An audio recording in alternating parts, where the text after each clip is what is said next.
And welcome to MC and MADD Talk to Civil War. This is episode 28, and we're pretty much done almost. I believe 2 episodes after this, and then we might take a little break from history for a week or two while we gather some facts on World War One. I think will be the next one we talk about.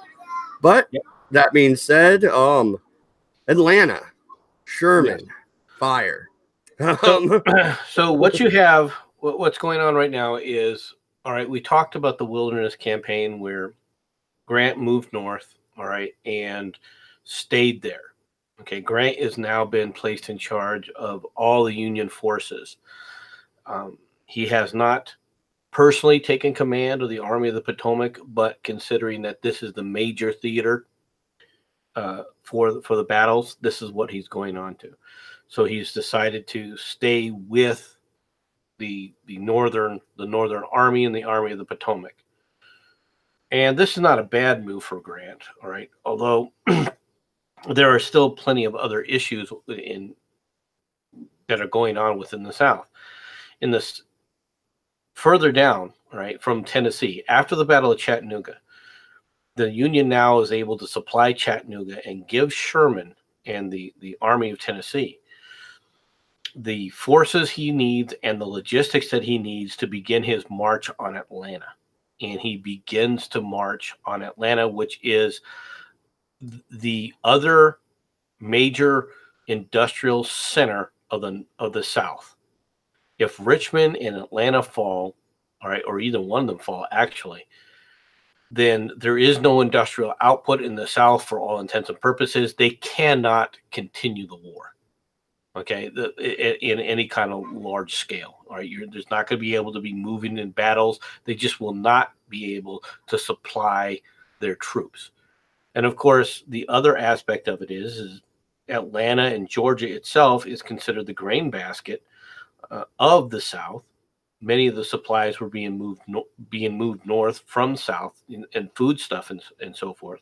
Now, at this point in time, the Southern armies are beginning to feel the pinch, all right? Not just of material supplies as far as guns and ammunition. They're beginning to feel the pinch of food, the lack of food, overall food, and troops now are beginning to desert in large numbers in the South. The South is having a problem maintaining it. It's not critical, but they're having problems maintaining the sizable forces because they're being, people are writing home saying, "Come home." Okay, you've got to come home. We're having difficulties now. The wives are calling their husbands home. Now, this has been happening to the Union as well to an extent, but the Union has a much larger man pull power to pull from. And quite frankly, they also have the ability to arm African Americans and place them under arms as U.S. troops, and they begin to do this in mass now. Now, people are like, well, you don't see them on the front lines all that often. And in some cases, they were on the front lines, but overall, no, they're not on the front lines. What they can do is they can become garrison troops and be placed in garrison duty very quickly, and that's what they do. They start garrisoning these areas, all right, with black troops. Some of these outer lying areas that they want to keep a presence there, but they aren't critical or in a critical area, all right? So you basically shoring up certain areas. The Union can now shore up these areas with the excess manpower that the South no longer has. Well, yeah, and as the food supply gets thinner and thinner in the South, the civilian population are the ones really feeling the pinch, because you're going to keep your troops in the field fed as much as possible, to where there's bread riots in Richmond already at this point, right? That's already happened. Well, the bread riots weren't because there was a lack of food. The bread riots are because the cost is outrageous. All right. The South is not, it's coming apart. All right. The currency and everything, it's coming apart. Okay. Well, yeah. Speaking of the currency, an interesting fact: at the beginning of the war, the Confederates printed their bills on both sides. By the end of the war, they couldn't even waste the ink to do that. They printed one side of the bill. Well, I mean, as a matter of fact, the Confederates are attempting to. Of course, there's widespread counterfeiting going on, and it's gotten so bad now at this point that the Confederate Secret Service, or the Confederate Treasury, I should say, not the Secret Service, but the Confederate Treasury, is arresting counterfeiters, and they're catching them because their counterfeits are too good. Yeah, the bills are of too high a quality, and they're like, no, this isn't one of ours. All right, I mean, that's a sad state of affairs. Yeah, absolutely. And as Sherman starts to march through Georgia, he does attack and occupy several cities on his way to Atlanta, right? Well, he has to stop and keep his supply lines open, and that's what you're seeing here. All right. Let me get to where I'm looking at the same map you are. All right. This begins his campaign. All right. And as you see, first of all, you see that he's Hood and Hardee are just divisions under Johnston. Johnston is doing this. All right. And you see that Polk has come from Mississippi. They've abandoned Mississippi now, and they're pulling up into here. All right. As he begins his major push. And Sherman, all right, in this first battle, Sherman basically pushes him out of the way, and of course, it's not really a defeat so much as it's a delayed action. Sherman begins to flank. All right, and that's what he begins to do. It's just a flanking action as Sherman keeps going down further and further and further down. Well, yeah, and as the Confederates retreat towards New Hope Church, Sherman does send a force towards Rome, which is another manufacturing city in Georgia. And I'm trying not to start a shouting match here with you. So you're going to do it anyway. How would you put this? I'd say destroys the whole fucking city. You would say what?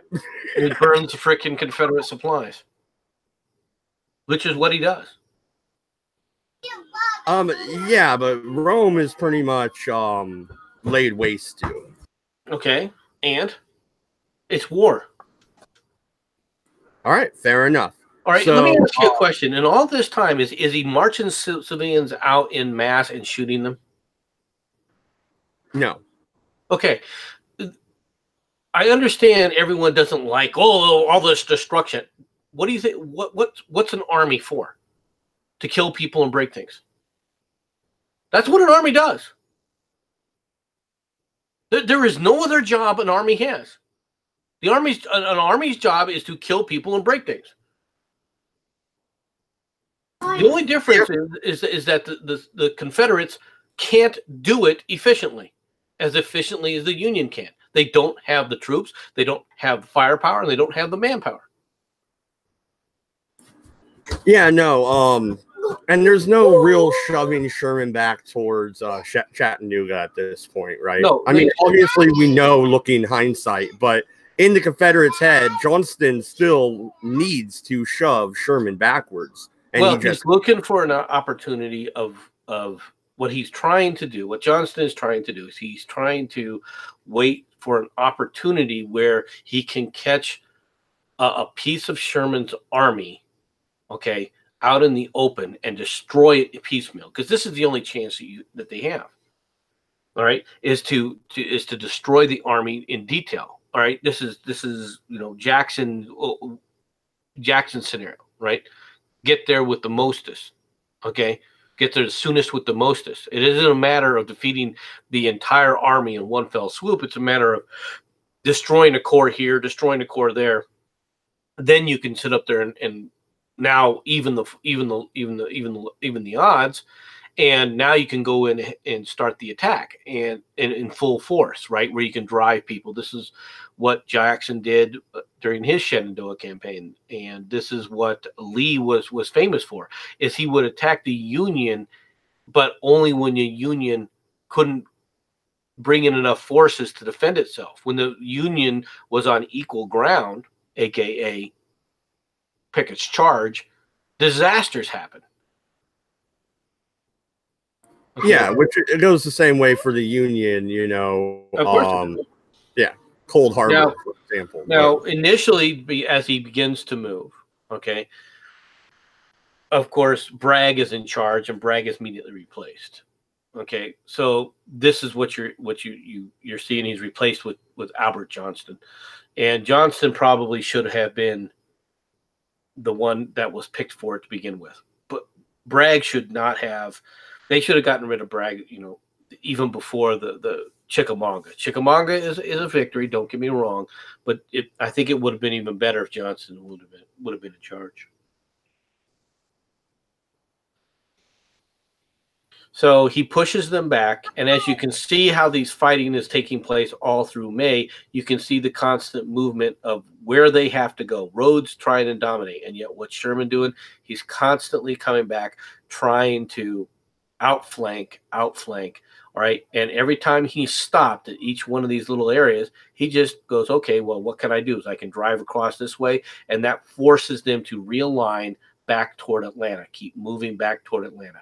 Now, at this point, he tries this. All right, instead of going to the west and to the south, he attempts to go east. And this, if this was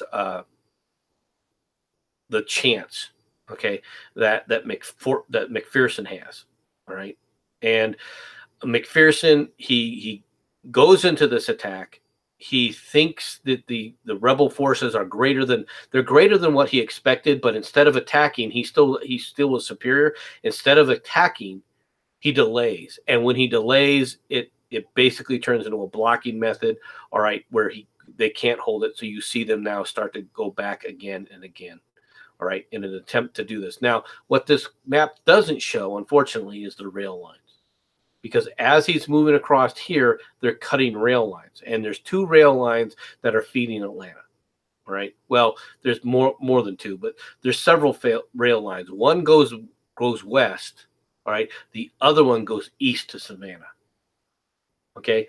So Sherman understands this and needs to basically push his troops to into a situation where he's able to go here. Here's another map that's maybe a little bit easier to see.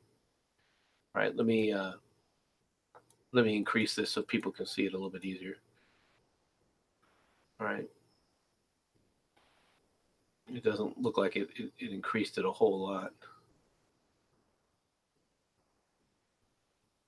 Well, but you can see where a lot of these battles are how the battles are moving. You can see his movement of his troops. You can also see just how much he has. Now, what's the South trying to do? Once he gets here into this area, the independent command, Forrest is released on an independent command to attempt to disrupt the supply lines. And in fact, he does a hell of a job. At one point, he blows up a tunnel, right, to prevent them from using a rail tunnel, to prevent the Yankees from utilizing it. And of course, okay, you blew up the tunnel that stops them from supplies. Okay, what does Sherman do? He basically says, okay, let's go back a little bit, let's fix the tunnel and go on.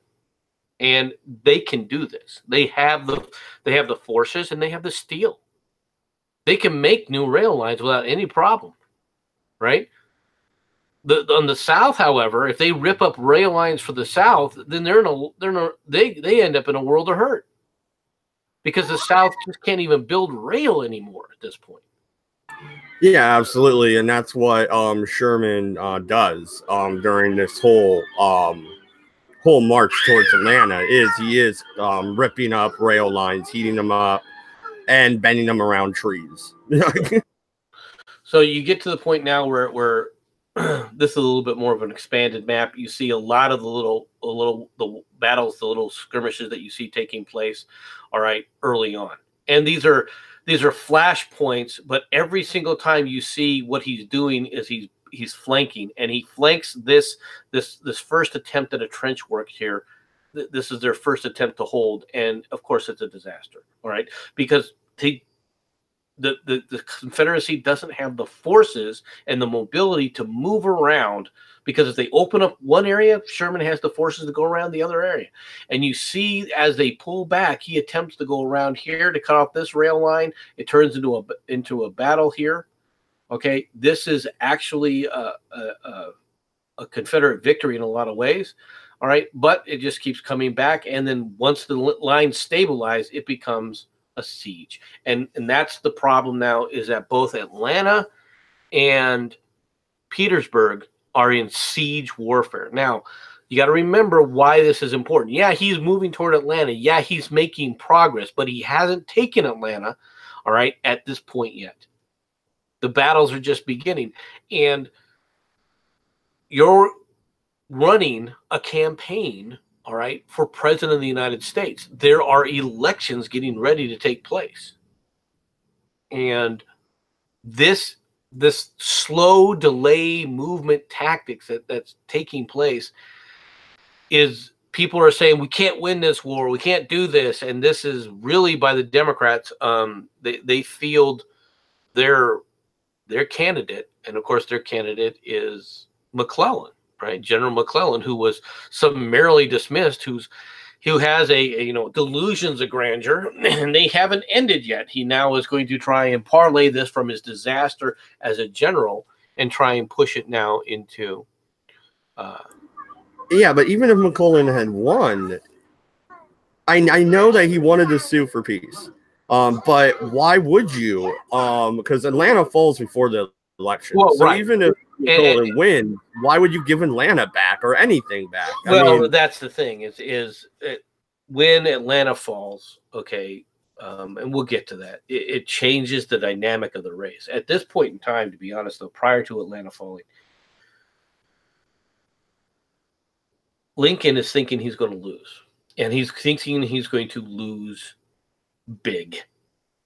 Okay, he's expecting the loss to be enormous. Unfortunately for Lincoln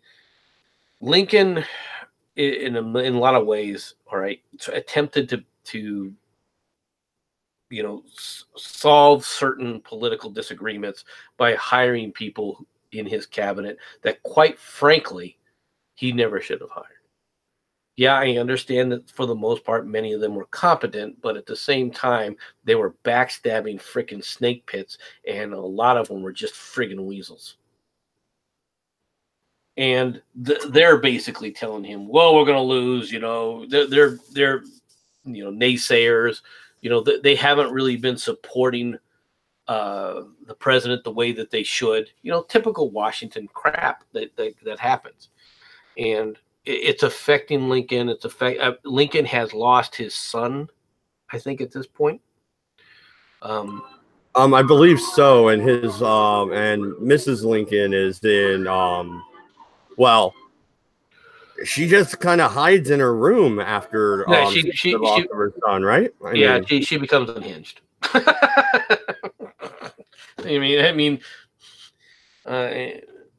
It's one of those things, and you got to think, you're a president and you're going through all this, and your son dies, and your wife basically loses it mentally. She just absolutely loses it. Yeah, she starts conducting seances in the White House and lots of weird stuff. Oh yeah, she goes completely off the deep end. Okay, and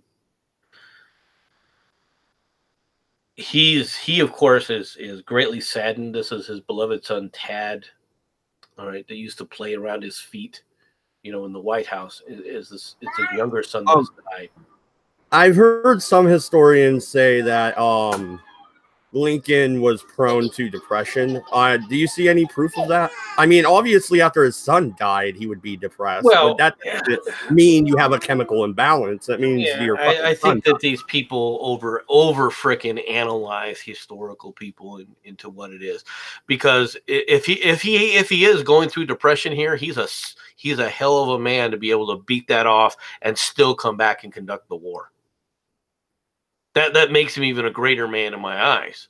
All right, if he is truly dealing with clinical depression, and yet at the same time is able to maintain all these things going on. I think that a lot of people let's be quite frank, a lot of people overanalyze this shit, and they claim depression for things that aren't really depression. They're just sorrow. All right. Was he probably depressed when his son died? Yes. Okay. But that's a far cry from clinical depression. You understand what I mean? Yeah, and I tend to agree with you. I may say a lot of stuff that you don't agree with when it comes to Lincoln, but I don't believe he was depressed. I don't believe he could have conducted the war or even ran for office clinically depressed in the 1800s. Well, I think that they had a different dynamic for what they had to deal with.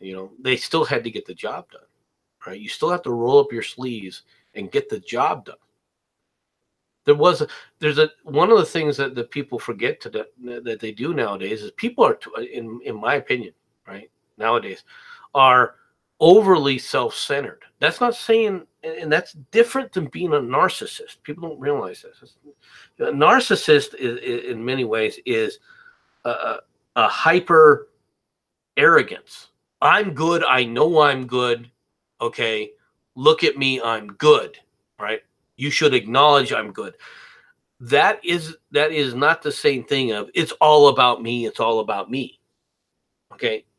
I realize that people think that it's a term without a distinction, but it's very distinct when people are doing things saying many of these people, especially in the war, right? Where, I mean, people like, for example, Custer. Custer thought he was great, and he was just looking for his chance to prove his greatness.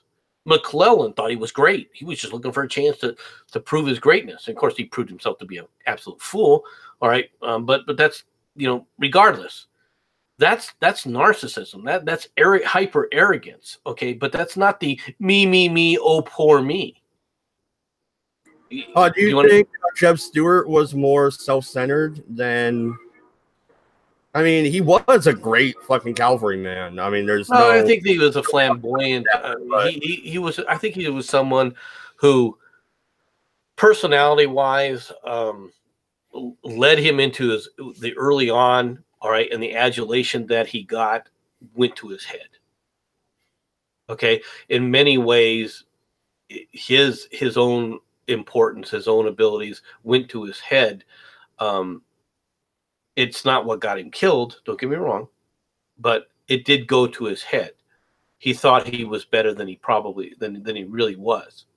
Okay,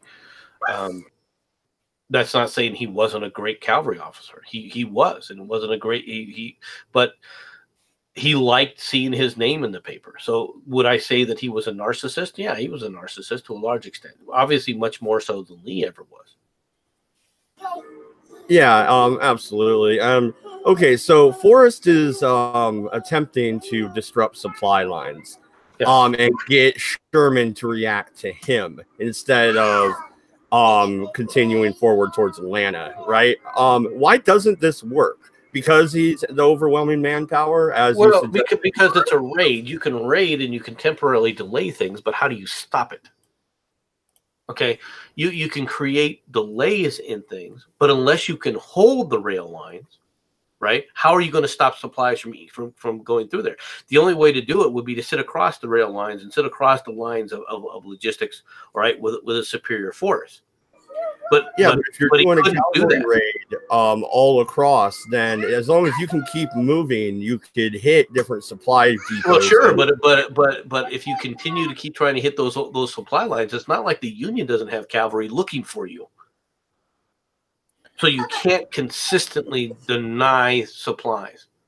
You can hit there here and there when an opportunity arises, but the opportunity doesn't always arise, especially if you're running around trying to avoid Union cavalry. I know this seems maybe somewhat ridiculous, but think of it as like the Viking raids on northern England, for instance, right? So primarily knights came about in England due to the fact that it was an initial response to Viking raids, right? Mounted knights on horses. So that is the initial response. Now the problem is that knights weren't able to stop every raid from Vikings. It's the same principle, sounds like, when you're talking about raids taking place in the Civil War. You can do your best. You can take measures to counteract some of these raids. You can take certain defensive measures, but how good are they really if you only have really such a limited supply of troops and resources to designate to the denial of these raids? Right, but the raids themselves have a problem in and of themselves, in that you can't hold land, you can't hold territory, right? Yeah. So they could disrupt the supply lines here and there, but not consistently. Yeah, and Right. and really, how much is it worth to embark on these raids if you're really not getting all that much out of it? I mean, you're talking about a frequent lapse in judgment in terms of the Union's part. But, I mean, how often is that lapse in judgment going to happen, and how much are you going to get out of said lapse in judgment? Well, and whether you like it or not, every time you do a raid, okay, yeah, you might be successful, but it's still, every time you attack, you're losing troops. Yeah. You're losing supplies, you're losing manpower, okay? You're not gaining it back as fast as they can replenish it. It's just that you're dealing with overwhelming logistics on the supply on the side of the Union, and the Confederacy is limited, and they're sorely limited at this point. If the idea is to delay until the election, if the idea is still for a political victory instead of a tactical one, which last week we touched upon, then the raids would be the best way to do it. But how many cavalry? How much cavalry did they really have in the West? Simply, they have enough to do what cavalry units do, which is their primary mission is scouting, but they don't have enough to just keep sending them on raids. You don't have supplies of men, and you don't. The one thing that the South is really suffering at this point is they don't have the supply of horses. Why didn't Bloody Bill or somebody else come down and conduct raids to help ease the tension on Forest and to spread out because Bloody Bill was not fighting that kind of a war. Bloody Bill did not care about the South. Okay, Bloody Bill was, and those guys were more interested in their local politics and the local campaign and their local farmland and their local people rather than the South as a whole. It's one of the problems that you end up with because people are like, well, I'll fight for my home, but Georgia's not my home. I suppose it's just, it seems like well, think about it. I mean, you have, did they ever really leave Missouri, Kansas territory? No, they stayed right there in the Missouri, Kansas territory. They did not try to be part of the regular forces of the South. They had no intention of subordinating themselves to true Southern command or to the Confederacy as a whole. They looked at it as Missouri, which is their homeland, all right, is basically being occupied, and they were going to sit up there and fight the occupiers to the last breath. They didn't care what was going on in Atlanta. They didn't care what was really going on in Virginia. Yeah, it was great because they said they were Confederate forces, but in reality, they were irregulars that nobody even recognized for the most part, aside from the fact that they claimed that they were Confederates. Nobody could tell them what to do. They're Confederate forces that claimed Confederate status, but they weren't under the auspices of the Confederate generals or the Confederate government or Jefferson Davis at all. It just seems so short-sighted, to me though, because it's obvious if you are if you join the Confederacy and you're conducting raids in Missouri and the South loses the war, you're now just a criminal, which is why they had to hightail it down into the deep South to even be able to surrender. They were considered criminals. No, what were you going to say there, 40? Well, I was gonna just from the episodes I've watched and participated in, it seems as though this hyper independent mentality seems to be the downfall of the Confederacy. Sometimes it's not always, not always. There is most definitely a kind of structured hierarchy. When you're talking about the Confederacy, it's most definitely a military fighting force, right?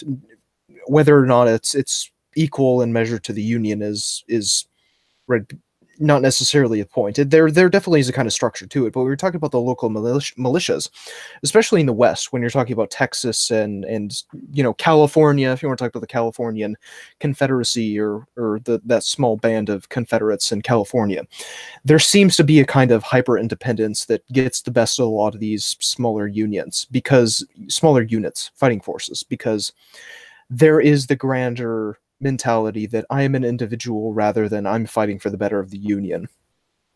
And I don't know how true that is, but just from an outsider's point of view, that seems to be something that is a little bit of a problem. That's very true in a larger sense. All right, it was one of the problems that you have with supplies. Like, I mean, for the longest time, North Carolina refused to let any of their frickin', troops, or any other troop be supplied with the uniforms that they had literally hundreds of thousands of uniforms that they could have shipped to the Army of Northern Virginia, all right, and refused to do it because they would only go. They were assigned to North Carolinian troops, and only North Carolinian troops would be supplied with them. All right, they did not look at themselves. They looked at themselves as each state is a Confederate little state. We have our own little view of things. Yeah, we're part of an overall Confederacy, but Jefferson Davis is basically just a titular head. He doesn't have any real authority over us, and that's how we're going to fight this battle. And they did it that way. Yeah, and that seems. Go ahead. Oh, that seems to be like, I don't want to say a major flaw, but that's definitely a bit of a minutia that's specific not only to the kind of ideology of statehood as we would kind of conceive of it now, but it's definitely very reflective of the beliefs that they held back then, that we are not a union, we are a few states that happen to work together, right? But largely we are, in the grand scheme of things, we are separate. We are states. Correct. Like Greece to an extent, right. Nation states. Exactly, and it's very similar to Greece. A mentality, maybe on a little larger scale, but the mentality was very similar at this point in the war with the Confederacy. And so what you end up, what this map is showing is this map shows two things, right? First of all, you see the breastworks that were initially attempted, all right? And you see how the Union is moving their forces around, all right, to get around these breastworks, all right, to where you end up with this battle down here, okay? And also over here, you see the Union is able to actually roam around throughout this entire area. They have that much of a force to be able to press.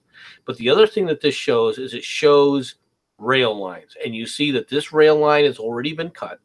All right. It's already under pressure. And you end up with these two rail lines. Now, it's at this point in time where Johnston is relieved and they give everything over to Hood. All right, to fight, because Johnston keeps retreating. He fights these delaying actions, and then he keeps trying to retreat. And they're like, "You're going to retreat all the way back into Atlanta." He doesn't have the forces to go on the offense, and Sherman is not going to give him the chance. All right, to do things in to get hit in detail. All right, so at this battle right here, which they call the Battle of Atlanta, all right, is an attempt by Hood, all right, to force the line. And I think you see it.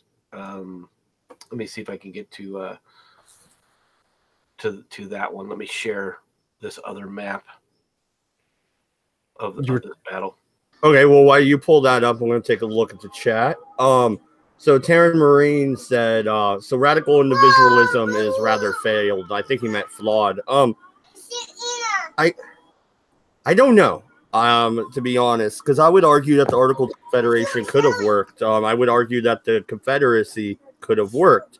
But the Confederacy could not work, and you could argue it all you want, but the reality is what happened. Immediately attacked if they had the time to it wouldn't matter. of the world, if they were allowed to separate. They had to change the dynamic of how the Confederacy. The Confederacy was based once again on the Articles of Confederacy, which were a disaster.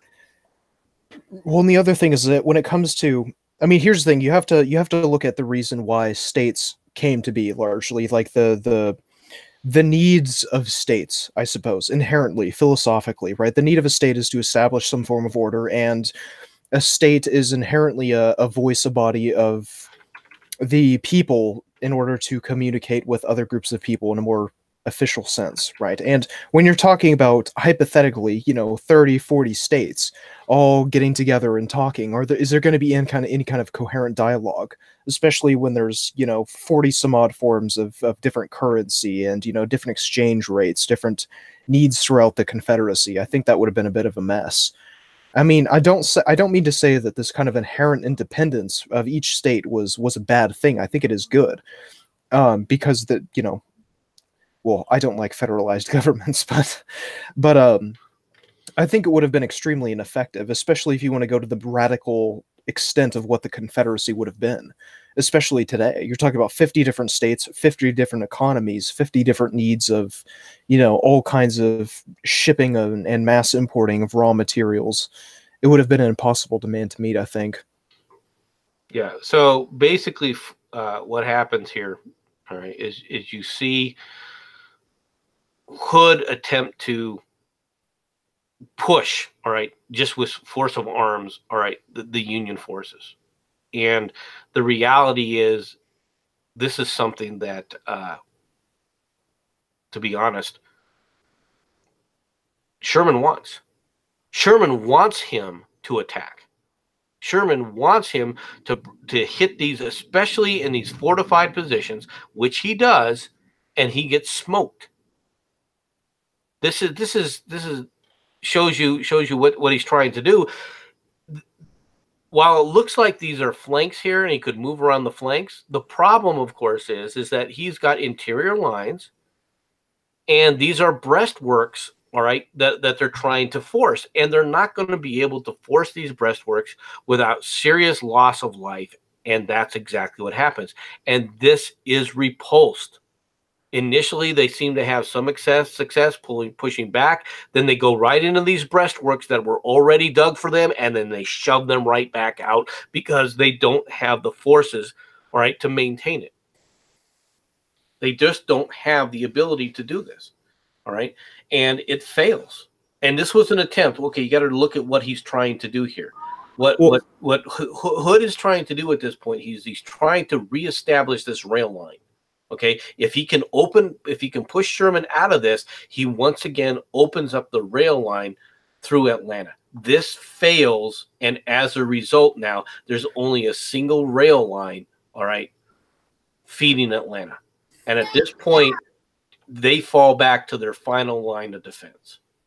Okay, it looks like a good plan drawn down, though, because I see what he's trying to do. He's trying to push him and trap Sherman's troops and defeat them.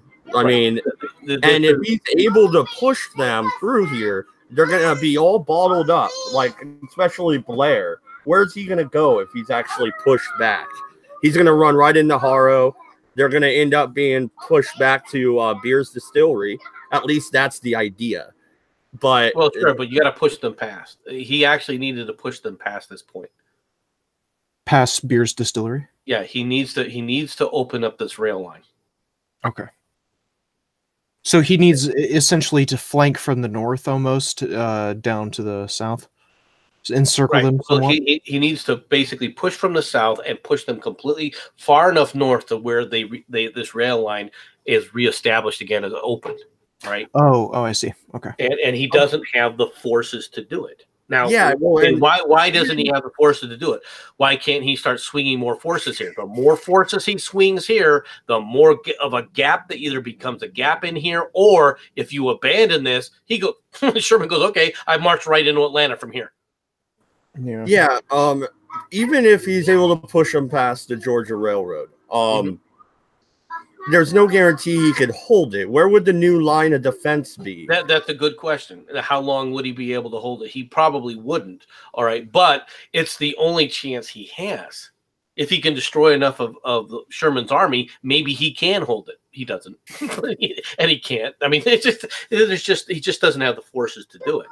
If he had more forces, though, this looks like a solid plan of attack. If he had more forces, they wouldn't have been in the situation to begin with.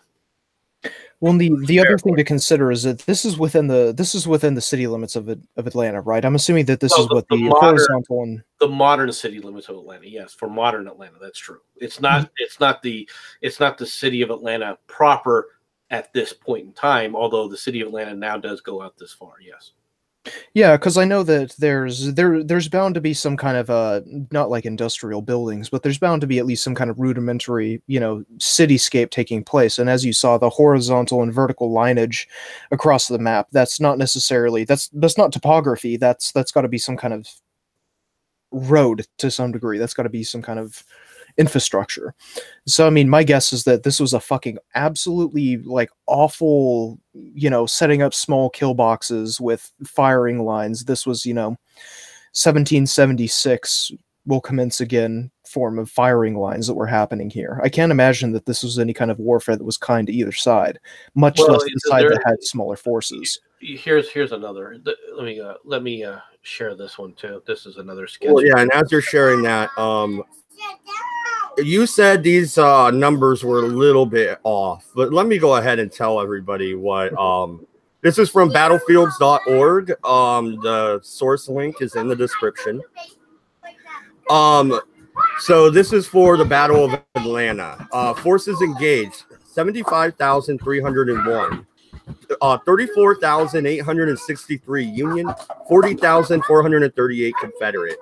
Total estimated casualties, 9,222. 3,700 Union, 5,500 Confederate.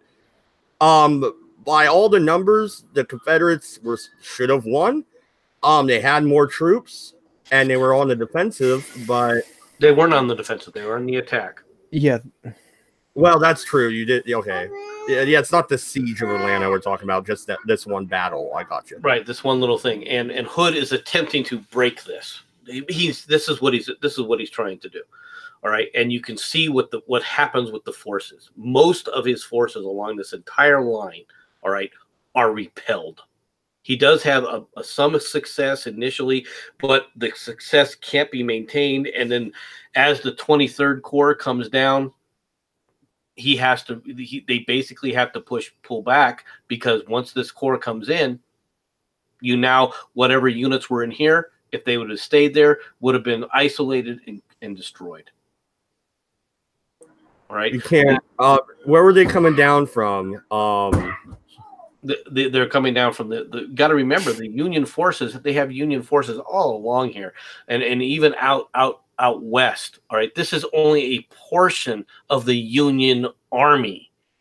Okay, this is not the totality of the Union Army. It's only a portion of it that's in and around the Atlanta area. So you're talking about essentially a bare bones garrison to some degree?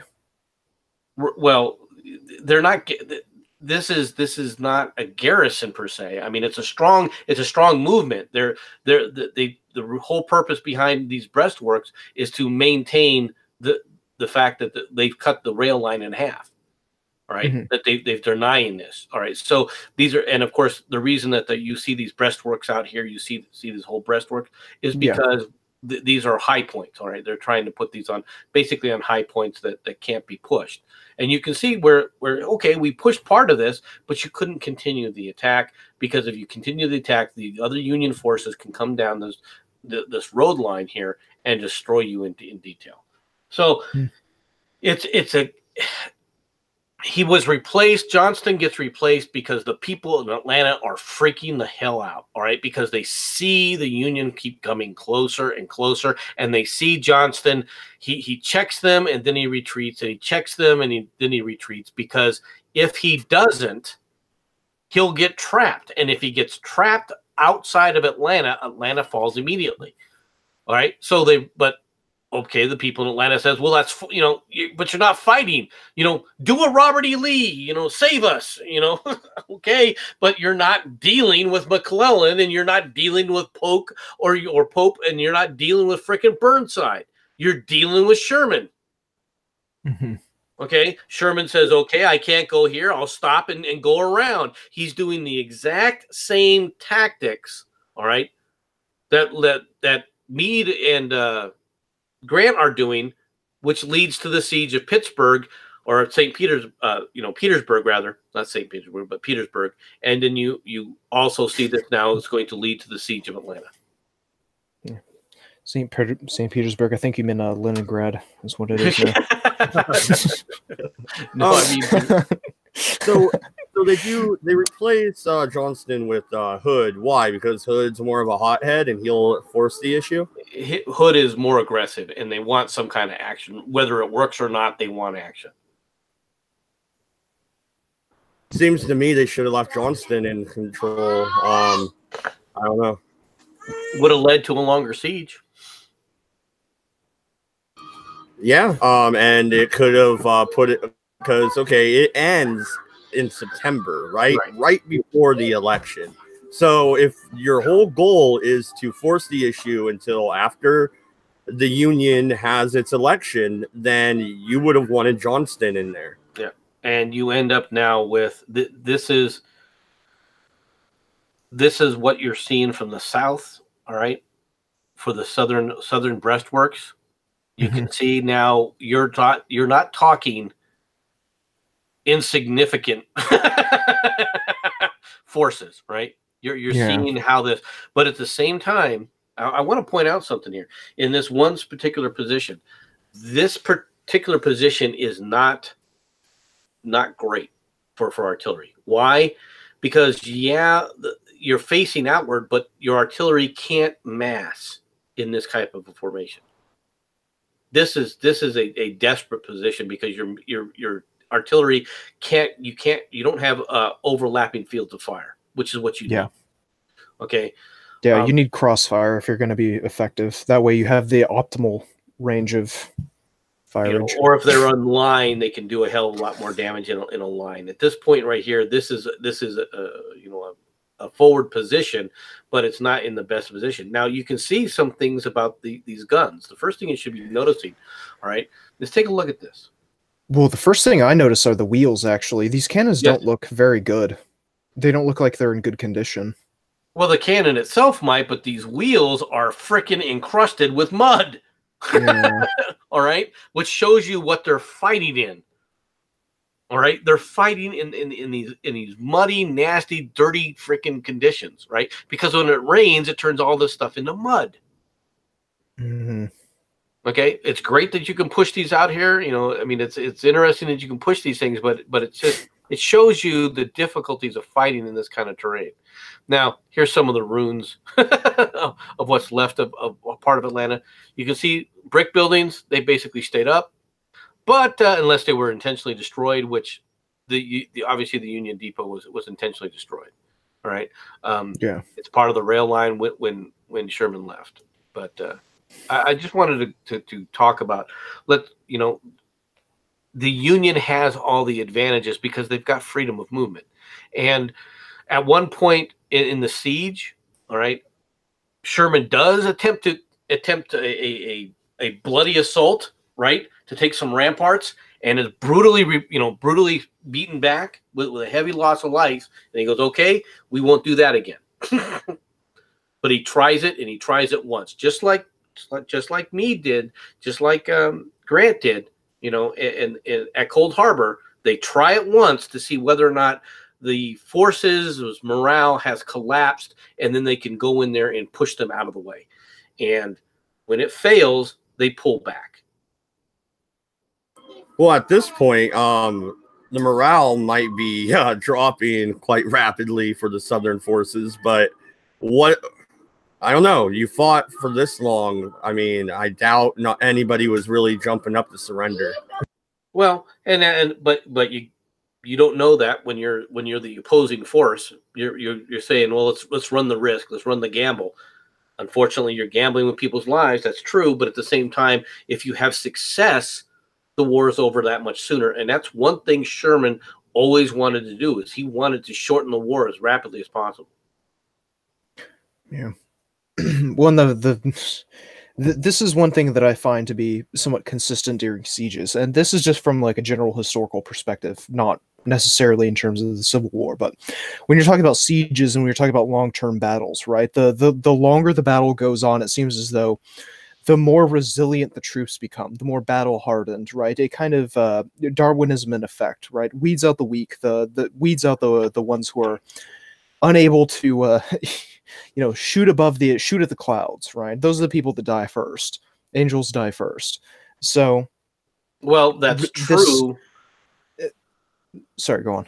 That is true. What you're saying is very true up to a point. Yeah, well, no, I mean, when you're encircled, I mean, I'm not saying that every siege is like, 1918, fucking Argonne Forest style battle, right? But well, there is a point where it's just like you have such battle hardened troops that are so resilient, not just physically but mentally. At the point they've become mentally numb to the onslaught that the enemy artillery can dish out. That it's just fuck it. At this point, it's a suicide mission in their eyes. It's incredible. All right, that the losses that both forces take in the attack, with the tactics that were available at the time, the just horror of these mass casualties that you're getting. Okay, and Sherman actually remarks, all right, to his wife during this campaign, that it's sad that he thinks of 1,000 dead, 1,000 wounded, right? As well, it's just statistics to him. All right. I mean, it's like he can look at it as no more than just, okay, well, it's just part of the job of business. And when you get to that point, it shows you're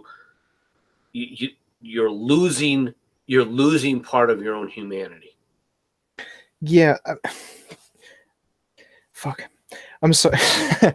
Sorry, I don't mean to like pontificate about the philosophy of warfare, but I mean, this is like when you're a general and when you're in that kind of third person perspective, that requires a kind of dehumanization of not only the enemy, but of your own troops to some degree, right? It's not, because I mean, the history is essentially a numbers game to some degree, right? It's all about who has the largest offensive or defensive force and how well you can hold your fortified position, or your, can the artillery hold the line? Can you hold up that creeping barrage so the enemy can, or sorry, that the Allied forces can charge, or whatever the case.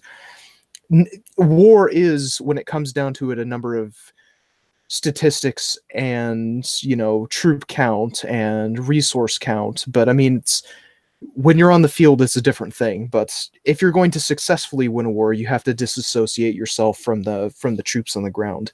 And I know that sounds like a nasty thing to say, but well, to an extent, that is kind of the reality of the matter. To an extent, you do. I mean, after Cold Harbor, for example, and I mentioned this in last week's episode, after Grant had ordered that attack, he actually went back into his tent that night and wept, and he was basically inconsolable. And Meade and the rest of the Army of Potomac didn't know what was going to happen. And of course, the next day, morning comes, off they go, marching, movement south. All right, we're going to try another flanking movement. All right, when this because he put himself back together, he said, okay, I made a major mistake, and he never makes that mistake again.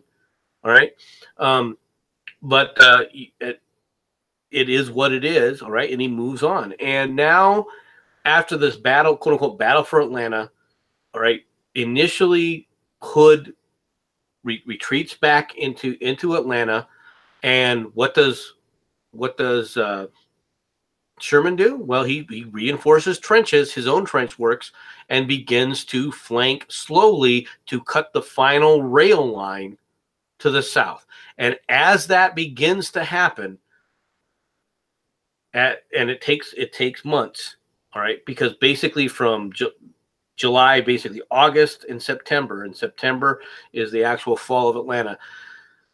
For that entire month, the people are getting fewer and fewer supplies, and all the civilians are basically being moved out of Atlanta. Atlanta began as a city of about 50,000 people, right, at the start of the Confederacy. There are less than 5,000 at this point in the city. My God. Okay, Wow. so now there's going to be ramifications for that, and we're gonna go over that. But at this point, when the Rhino Rail line, when he can't hold it, basically Hood says, "Okay, I can't hold it. You're on your own." He destroys what supplies are in Atlanta, right, and he runs. Okay, now he tries to put an optimistic face on it, saying, "As long as now that I'm no longer tied to Atlanta, I can move. I've got movement, freedom of movement, etc." Which is true, all right. But the reality is Atlanta falls, and the result is electric in the North. It changes the entire dynamic of the election. And after the fall, which happens on September 2nd, Sherman sends a telegram to Lincoln saying, "I present to you as a present the city of Atlanta." Oofed. What's left of it? Yeah. Well, it hadn't been burned to the ground yet. Parts of it had burned, but it's going to be burnt to the ground in just a few days. I was about to say, what's that yet part that you were talking about?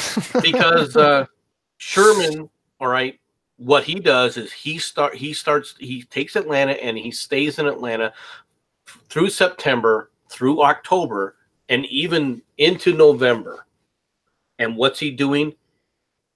He's building up his supplies, because his plan, he's planning, all right, for the march to the sea. That's what I was actually going to ask next. Okay. He is building up his supplies to the point, specifically military supplies, not so much foods, okay, because he figures we can live off the land from a food perspective. Well, that's great, but you can't live up, you can't live off the land for guns and ammo. Okay. That you need supplies for. And that's what he does is Hood, when he leaves, tries to say, okay, I can go now, undercut him. And he tries to go north and tries to attack Nashville and so forth, to cut the supplies that Sherman has, in an attempt to draw Sherman back out of Atlanta so that they can redo it. But Sherman, he's ignoring it at this point. He is ignoring what Hood is doing, because his plan is to get his next supply base at Savannah. Mm-hmm. He's preparing for his march to the sea to Savannah, and he begins his march to the sea. And as he leaves Atlanta, he orders, all right, the military buildings and the heart of the Confederacy, right? Where they voted to leave the Union. The Union troops go in there and they hold a mock session of the Georgia legislature, and they say we repeal the Articles of Secession, and then they leave and they burn the courthouse to the ground, and they start several fires on anything that could be useful to the Confederate forces. But the city has no civilians left for all intents and purposes. Once you start the fire, there's no one there to put it out.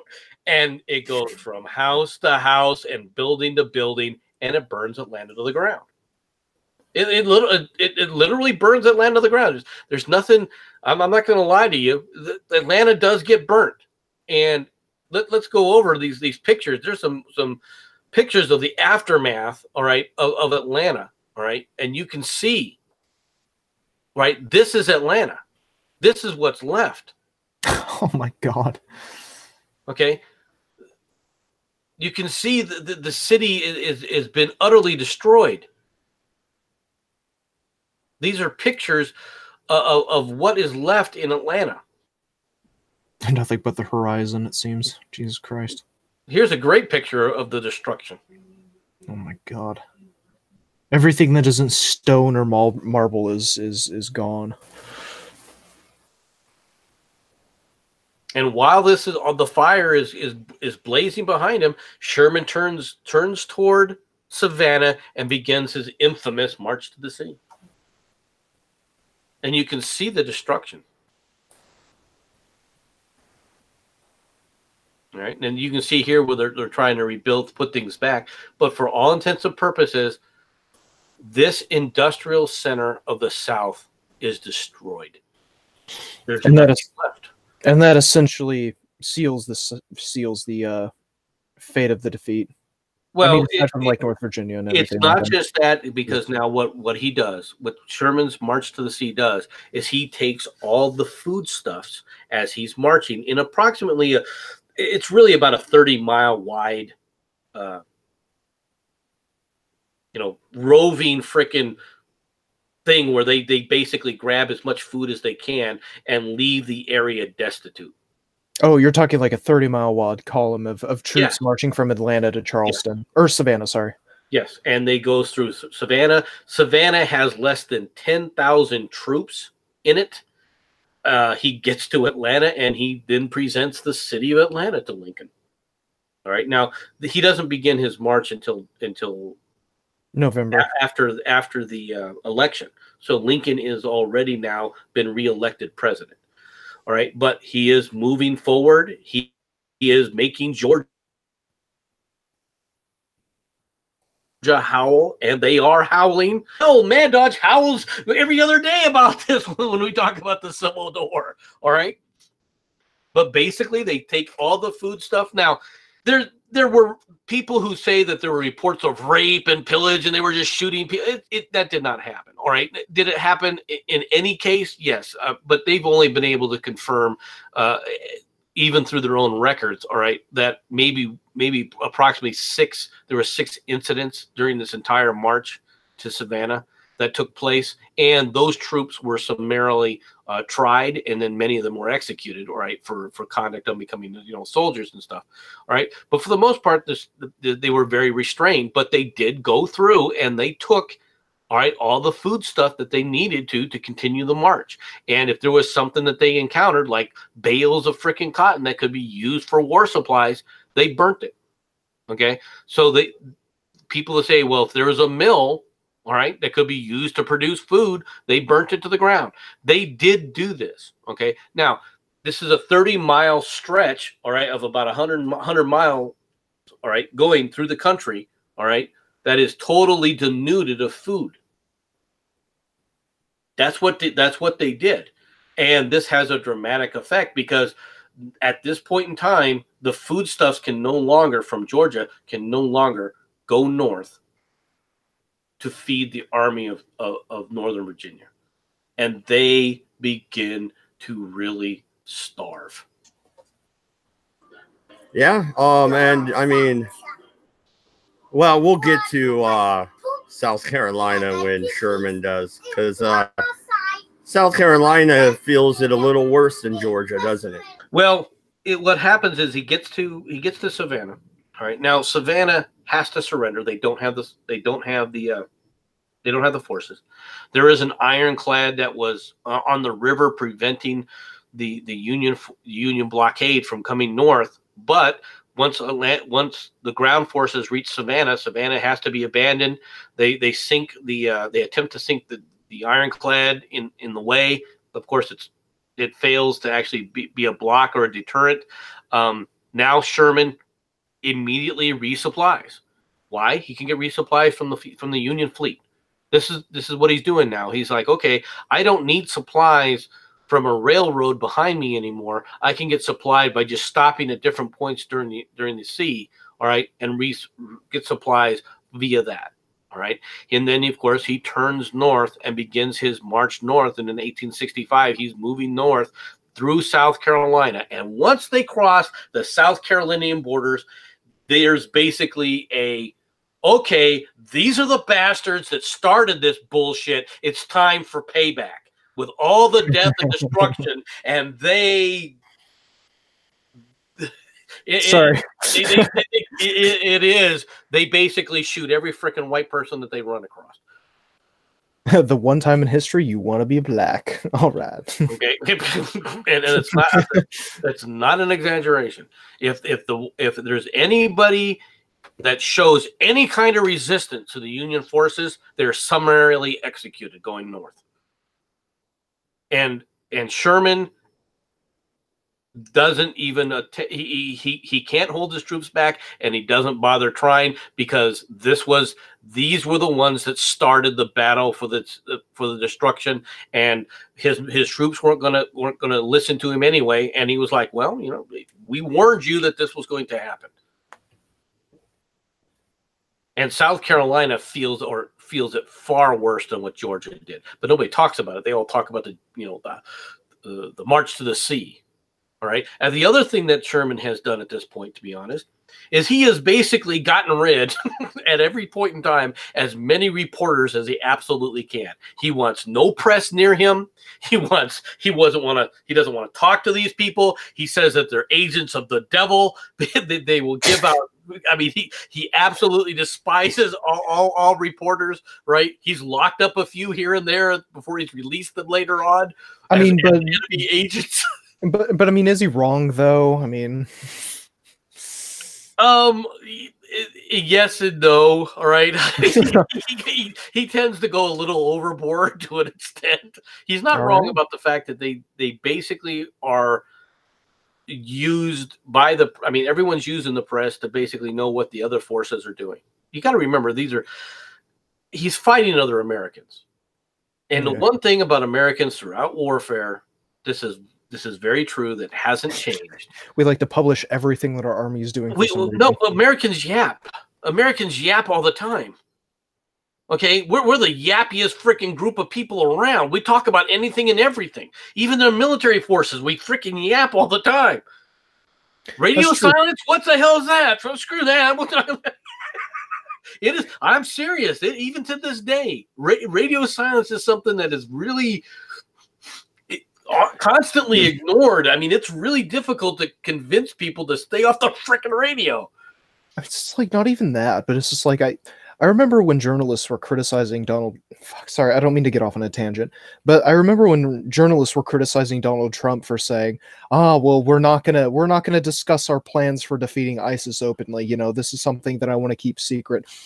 I got offended at the fact that the press got offended at the fact that Donald Trump wouldn't talk about that. I was just like, why would you discuss that openly? That'd just be like, oh yeah, so the Japanese bombed us, so our plan is to essentially island hop all the way to Okinawa, and I'm not saying that we're gonna do that, but it's just like, that's such a stupid fucking thing.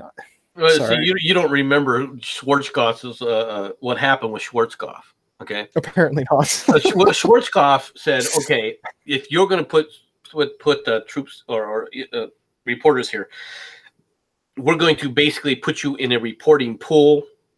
We'll let you go with the troops, all right? But we will dictate what you're going to see and when you can see things. You're not going to go on your own. If you go on your own and you get shot, oh well. Okay? If you want to go across the line to see something and we catch you, we're going to put you back in the pool, all right? We're not going to let you wander around. Well, NBC, all right, reported this in a very indignant tone. Okay, Tom Brokaw was fit to be tied that they would do this. All right, They got so much shit from the American people going, no, he's doing the right thing, that 2 days later Tom Brokaw had to go there. Apparently, we've been told to shut our pie holes and let him do his job. Yeah, God forbid. All right, but Americans are very. I mean, the reality is we tend to talk a lot. So reporters, we've always had reporters and people were doing things. Has it gotten out of control in all of our wars? Yes. Frankly, it has. Okay. And to our detriment, yes, it has. Okay. But it is an aspect of American culture. And once again, these people that are being fought against, these people doing the fighting, both of the sides are Americans, and they have certain aspects of talking that they do. And for example, during these siege times, what you have during these lull periods is you have both sides coming out, right? Especially the picket duty, and they start talking to one another, and they're playing cards, and they're shooting shit because it's better than shooting at one another when you're in a siege. Everybody knows what it is, right? They're told that they have to get ready for, like an artillery barrage. They'll warn the other side that an artillery barrage is coming. All right. I mean, this is what was going on during the siege. I mean, and it happened. It happened all over. What was that? It's like it's some kind of fucking genetic disorder. Oh god! Well, it's not a genetic disorder. I mean, it's just what else are you going to do? See, in World War One, you didn't see this happen all that often. All right, but the reason was very simple. You didn't speak the language of the guy across the way. The guy on the other side of that border, you didn't speak his language. He didn't speak your language, right? Well, so, even then, I mean, there were at least like football matches, and hey, let's throw the crowd some chocolate, and they'll throw some beer or whatever the hell. There were occasions like that, right? Right, it's like, but they weren't like. I mean, if it was 2 American units on either side of that battlefield, all right, it would have been a freaking daily occurrence. Okay, it wouldn't have been every now and then. No, it would have happened every freaking day. And in these siege environments, and at the same time, once they got out of that siege mentality, they would try to kill one another. They would open fire in mass. They would club one another. They would beat one another to death. I mean, it's a sorry state of affairs, but basically at this point now, it turns into April. Goes through April 1865, and for all intents and purposes, the war down south is over, with certain small exceptions. Hood attempts, like I said, to attack Nashville. Okay, the Union forces are there. It's brutally repulsed. He then tries to move his forces to Franklin. His forces are disobedient. They're not the commanders, because everything's falling apart. His army is falling apart. He attempts to basically you have troops under, I believe it's Rosecrans. No, not Rosecrans. Burnside. Burnside has now moved his troops in there from a supply perspective. From a kind of a garrison type of an environment. They have this many forces. I mean, the Army of the Cumberland now. The Union just has all these forces wherever they go. The South can't get away from this, and Hood is trying to he's an overly aggressive commander, and he's trying to do things, but nothing's happened. And of course, it's another major defeat at Nashville. It's another major defeat at Franklin, and he basically at this point is forced to surrender. As Sherman moves north from South Carolina now into North Carolina, his idea is to meet up with basically Grant, and if that would have even happened, if Petersburg still would have been holding out, then what would have happened is Sherman would have arrived, and that would have been the end of it anyway. Okay, because of the extra forces under Sherman at this point, the South is basically coming apart.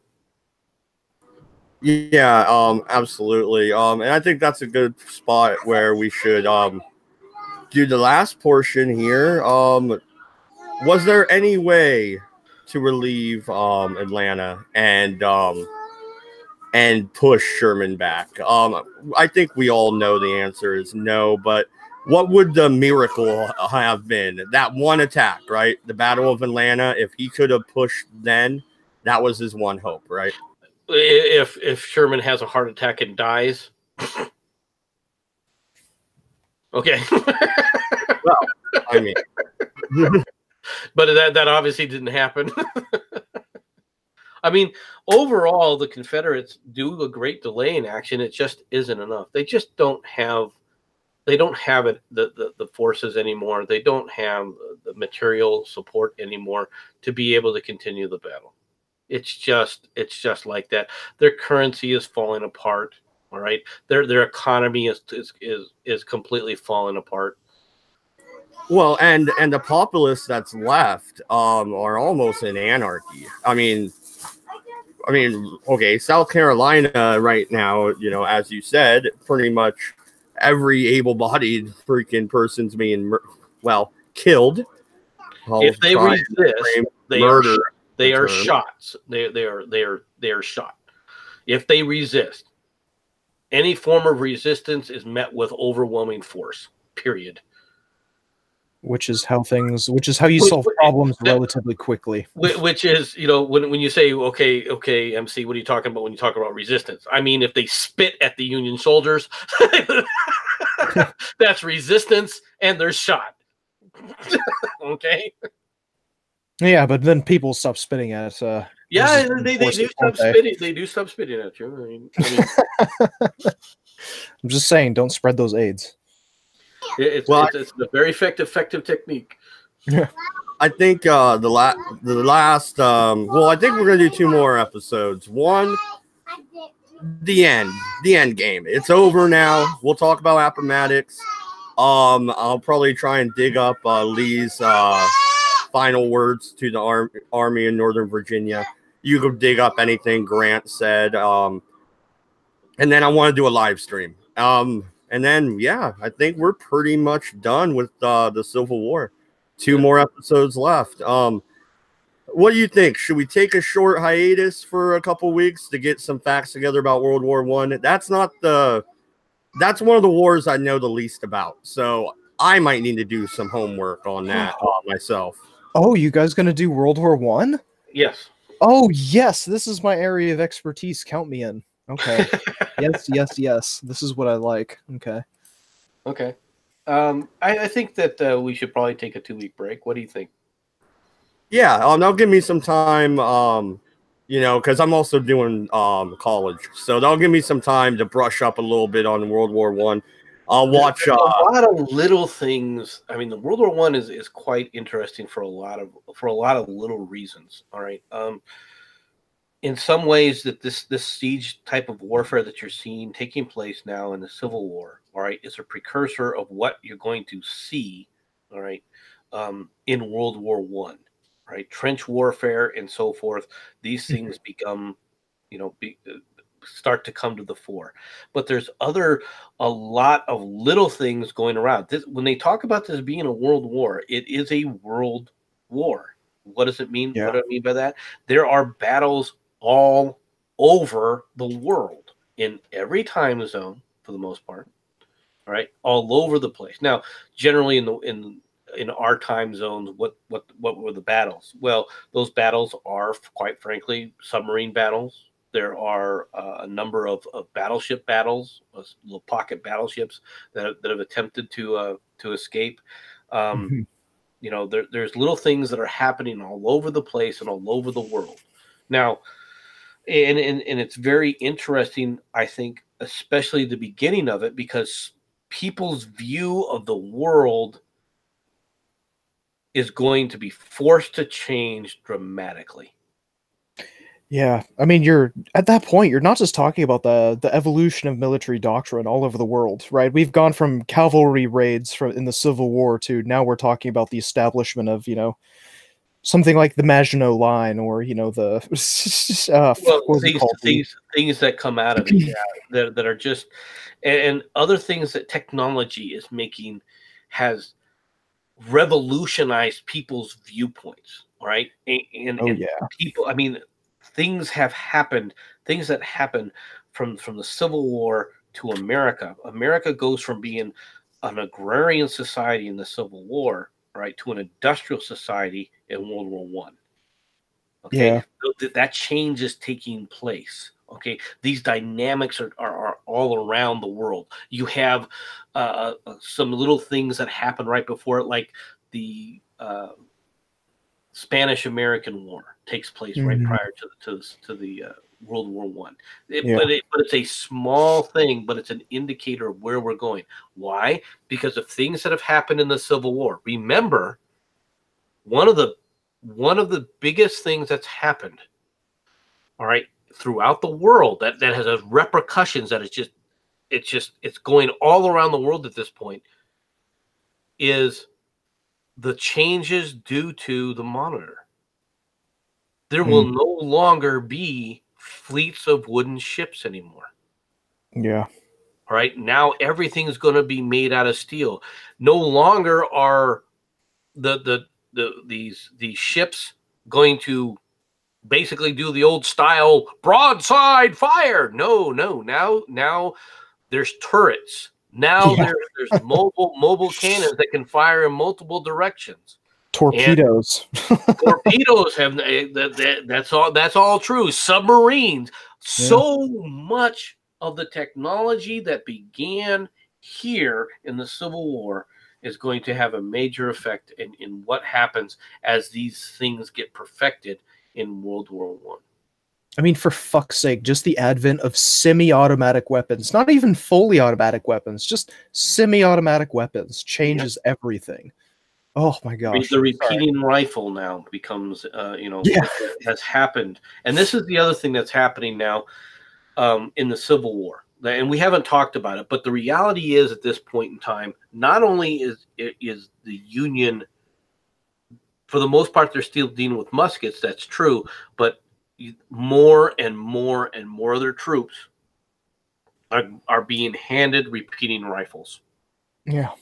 And so their lethality, the Union's lethality is increasing, and the South does not have the ability to the same kind of correspond with it.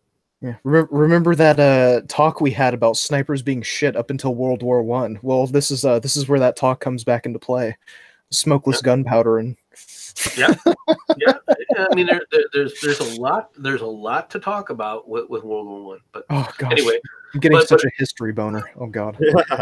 But no, I think we're gonna wrap it up right there. Are you gonna be around next week? So we could pretty much put a cap on this whole series, other than the final live stream I want to do. Yes. All right, awesome. Thank you everybody for watching. This has been MC and Mad Talk to Civil War, episode 28. We're gonna end her at episode 30. So only 2 left, Cabby. You can stop your bitching. And thank you for joining us this week, 40. You're always welcome. You know that. Yeah, thank you for having me. All right, goodbye, everybody. We're out of here. We'll be back tomorrow.